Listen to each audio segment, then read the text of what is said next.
Hey, welcome to another video of Ryobi. Today my wife decided to make a giant Jenga toy game for the kids and us too. You know, it'd be nice when we go camping and stuff.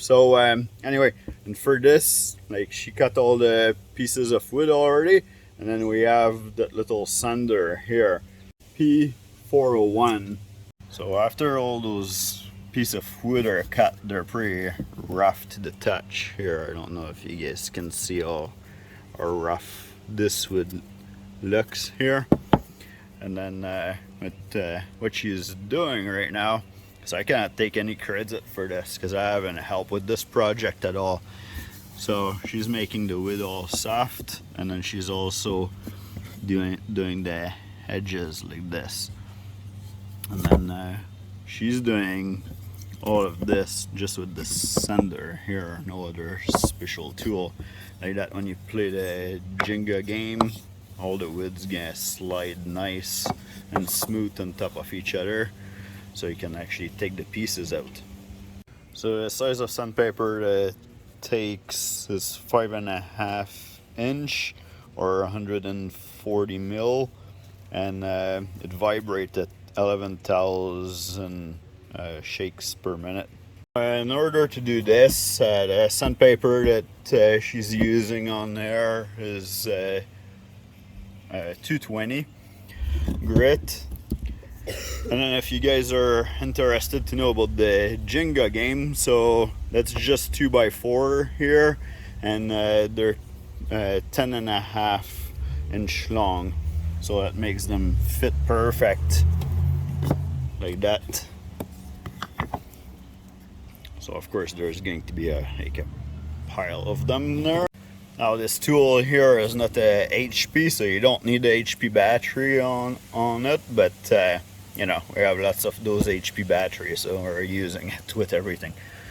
Now we're going to show you really quick how quick the sander is making this finish here way smoother.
Alright, now this black is completely done here. And it's already quick. And it's nice and smooth. So a typical Jenga game have 54 blocks. You can do it with 2x4x8. You can do 9 pieces. So you would need 7 2x4x8 to make the whole thing. So this tool here does a very good job. It sure saves lots of time. It'll just take a couple minutes to do, like, you know, send a complete piece like this. So I really recommend it. So my wife doesn't want to get seen on camera, but if you like her little project that she's doing and you want to give her some encouragement, then comment below, say go Lindsay.